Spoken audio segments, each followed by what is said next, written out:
Bismillahirrahmanirrahim. Assalamualaikum warahmatullahi wabarakatuh.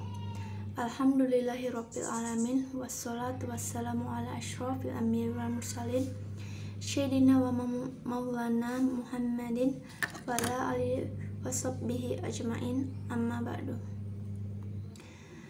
Sebagai hamba Allah yang beriman, marilah kita panjatkan puji dan syukur kehadirat Allah Subhanahu wa taala yang telah memberikan kekuatan, kesehatan lahir dan batin kepada kita semua.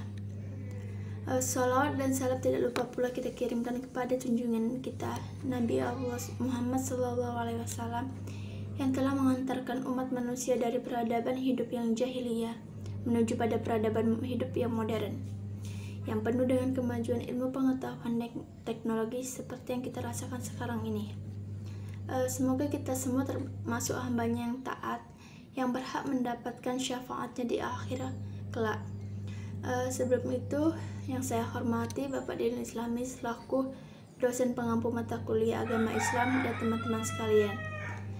Perkenalkan, nama saya Lili Puspitasari dari kelas PK reguler E dengan NIM 1203-151074. Di sini saya akan menyampaikan topik ceramah yang berjudul takwa. Takwa adalah sebuah kata yang sudah tidak asing lagi. Pendek kalimatnya tetapi mempunyai arti yang sangat luas. Semua orang berbicara takwa, dari kanak-kanak sampai kakek-kakek, dari TK sampai perguruan tinggi.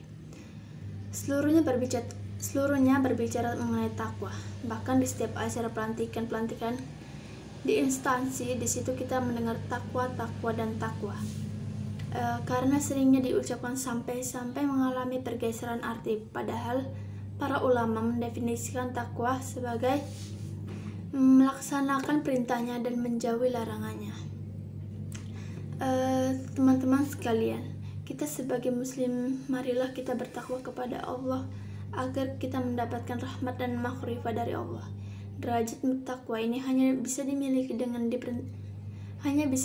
dan diperintahkan hanya kepada orang-orang yang beriman kepada Allah.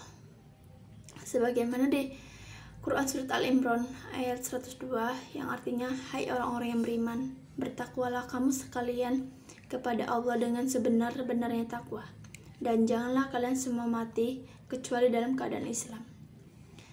Kita sebagai muslim harusnya konsisten dengan takwa itu. Kapan dan dimanapun kita berada, di situ kita harus bertakwa. Jangan kita takwa hanya ketika di masjid atau di rumah saja, tetapi takwa harus menjadi milik kita selama hayat masih dikandung badan. Di sekolah bertakwa, di rumah bertakwa, di kebun bertakwa. Jangan sampai keluar dari masjid takwanya hilang. Kalau kita keluar masjid bawa takwa, kita tidak akan bergosip. Kalau kita kantor bawa takwa, kita tidak akan korupsi karena takwa ditunda tertinggal di masjid dan di rumah, sehingga kemaksiatan merajalela di mana-mana. Teman-teman sekalian, sekarang timbul pertanyaan, apa sih tanda-tanda orang yang bertakwa itu? Mari kita lihat dalam surat Al-Baqarah ayat 3-4. Yang pertama yaitu orang-orang yang percaya kepada hal-hal yang gaib, percaya adanya surga dan neraka, percaya ada jin dan syaitan, percaya bahwa syaitan dan jin itu ada. Selanjutnya yang nomor 2, orang-orang yang mendirikan sholat. Kenapa di sini dijumpai kata-kata mendirikan? Karena yang dimaksud dengan mendirikan yaitu menjalankan secara berkesinambungan dan terus-menerus serta realisasikan pelajaran-pelajaran yang dapat diambil dari sholat itu dalam kehidupan sehari-hari.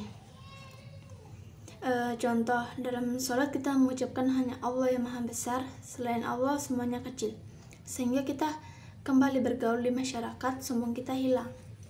Selanjutnya yang ketiga ada menginfakkan sebagian hartanya yang Allah berikan untuk dibelanjakan di jalan Allah.